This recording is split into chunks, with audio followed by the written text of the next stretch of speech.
I never thought brilliance could make me blind, but that's how it started. Let me tell you something about being the smartest person in the room. It doesn't make you immune to being the dumbest person in your own life story. I'm Liam, and this is the tale of how I went from 150 pounds of pure academic excellence to 700 pounds of, well, let's call it educational weight gain. If you're ready to hear how intelligence and ignorance can coexist in the same body, hit that subscribe button right now and drop a comment. Let me know where you're watching from.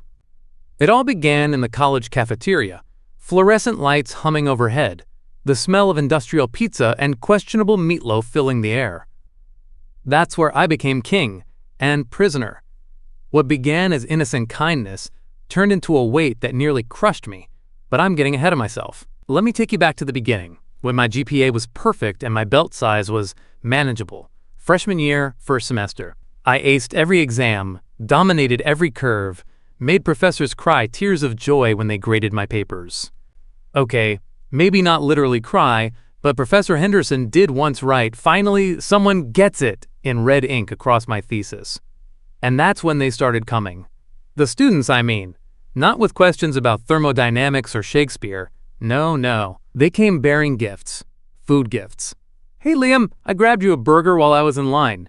"Liam, my mom sent cookies. Want some?" "Dude, I got extra fries. You want them?" At first I thought, wow, being brilliant really does pay off. This must be what Einstein felt like. Spoiler alert. Einstein probably wasn't fighting off people trying to shove chicken nuggets in his backpack. One guy, I swear this happened, literally dropped a bag of chips into my open textbook during lecture.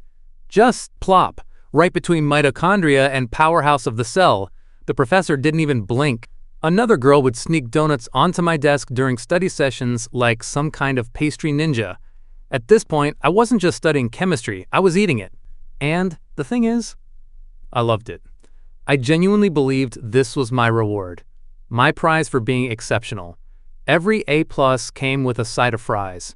Every perfect score came with a milkshake. I was Pavlov's dog, except instead of ringing bells, people were ringing up the cafeteria register.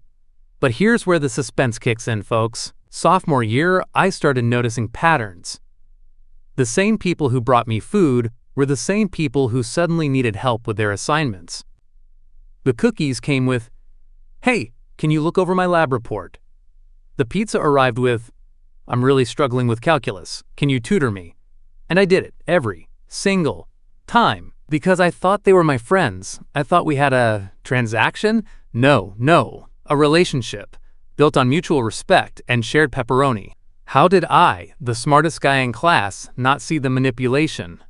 I could calculate the half-life of radioactive isotopes in my sleep, but I couldn't calculate the half-life of fake friendships. I could write essays analyzing the tragic flaws of Shakespearean heroes, but I couldn't see my own tragic flaw staring back at me in the bathroom mirror, which, by the way, was getting harder to see because I was taking up more and more of it. My grades? Still perfect. 4.0 GPA, Dean's List every semester, Honor Society invitations piling up. My waistline? Expanding faster than the universe after the Big Bang. Let me paint you a picture. There I was, trying to squeeze into one of those tiny lecture hall chairs. You know the ones, designed for people who apparently don't have hips or thighs. My friends are still handing me food like I'm a shrine and they're making offerings. One girl literally held out a sandwich to me while I was wedged in my seat, stuck, slightly sweating, pretending everything was fine. I took the sandwich. Of course I did. The numbers don't lie, even when you want them to. 150 pounds became 200. Then 250. Then 300. I started buying new clothes. Then bigger new clothes. Then clothes from specialty stores with names like Big and Tall Kingdom and The Expansive Gentleman. My belt went through more extensions than my college enrollment. I had holes in that thing that reached into territories unknown to cartographers. Junior year, 450 pounds. The cafeteria staff knew my name. Not just knew it, they celebrated it. "Liam's here," they'd announce, like I was a celebrity. They'd start preparing my usual before I even got to the counter. The head chef once told me I was good for business. The cafeteria put me on their Christmas card list. I'm not even joking. There I was, sandwiched between photos of the staff's kids and their dog, holding a turkey leg at the holiday dinner. I should have been mortified. Instead, I smiled for the camera. Senior year was when things got serious. 600 pounds, then 650, then 700 pounds. Walking across campus became an expedition. I'd planned my route based on which buildings had the best elevators. Stairs? What stairs? I pretended they didn't exist, like they were optical illusions placed there to test my faith. My breathing got heavier. People stared. Some with concern, some with judgment, most with that uncomfortable combination of both. But the food kept coming, and I kept eating. Because stopping would mean admitting something was wrong. And I wasn't ready for that equation yet. It happened on a Tuesday. Nothing dramatic. No movie moment where I collapsed or had a health scare. Just a mirror. A full-length mirror in the campus gym that I'd walked past 1,000 times without really looking. This time, I looked. They weren't really feeding me because they cared. They were feeding me because it fed their needs. That's when it hit me, really hit me. These people weren't my friends, they were investors. And I was the investment. The smart kid who'd do their homework, explain their concepts, write their lab reports. The food? That was just the transaction fee. Nobody asked how I was doing. Nobody noticed I could barely walk. Nobody said, "Hey Liam, maybe we should talk about this." They just kept bringing food. And I kept taking it. Because somewhere along the way, I'd convinced myself that being used was better than being alone, that being needed, even for the wrong reasons, was a form of love. I stood there in front of that mirror for 20 minutes, just looking, taking inventory of what brilliance it cost me. My intelligence had gotten me into the best college in the state, but my lack of emotional intelligence had gotten me into a body I barely recognized. So what did I learn from gaining 550 pounds in the pursuit of academic validation? First, help others genuinely, not to gain validation. I was so hungry, pun very much intended, for acceptance that I had turned myself into a walking tutoring service with a all-you-can-feed buffet price tag. Real help doesn't come with strings attached. Real help doesn't require payment and snacks. If someone only values you for what you can do for them, they don't value you. They value your utility. Second, protect yourself from being exploited. This is the big one. Intelligence isn't just academic. It's emotional. It's social. It's knowing when someone is using you and having the courage to say, no, I could solve differential equations, but I couldn't solve the equation of my own self-worth. I was so focused on being the smartest that I forgot to be the wisest. You want to know the most humbling thing? The absolute gut punch of reality?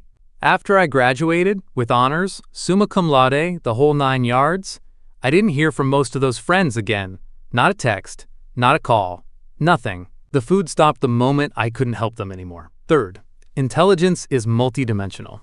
You can ace every test and still fail at life management. You can understand quantum physics and not understand human psychology. I was brilliant in the classroom and blind in the cafeteria.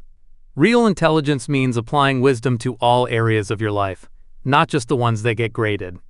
If you ever think free food has no price, just ask my bathroom scale.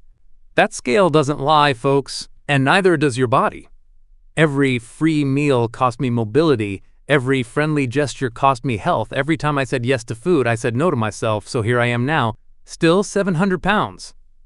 Still working on it. Still figuring out how to undo years of emotional eating wrapped in manipulation. Do I hate myself? No. Do I hate them? Not really. Because here's the truth. They showed me who they were, I just chose not to see it. And that's on me. But I learned this, and I'm passing it on to you. Don't confuse kindness with weakness, and don't mistake manipulation for friendship. Real friends want you healthy. Real friends ask you how you're doing, and actually wait for the answer. Real friends don't need you to be useful. They just need you to be you. And if you're the smart kid, the talented one, the person everyone comes to for help, set boundaries. Protect your energy. Remember that your worth isn't measured by how much you can give until you're empty. I may have been the smartest student in my college, but I'm still learning the most important lesson of all. Taking care of yourself isn't selfish. It's survival. My name is Liam. I gained 550 pounds in college. And I'm still here, still fighting, still learning. Because if my brain can handle advanced calculus, it can definitely handle figuring out how to love myself better, even if it takes the rest of my life.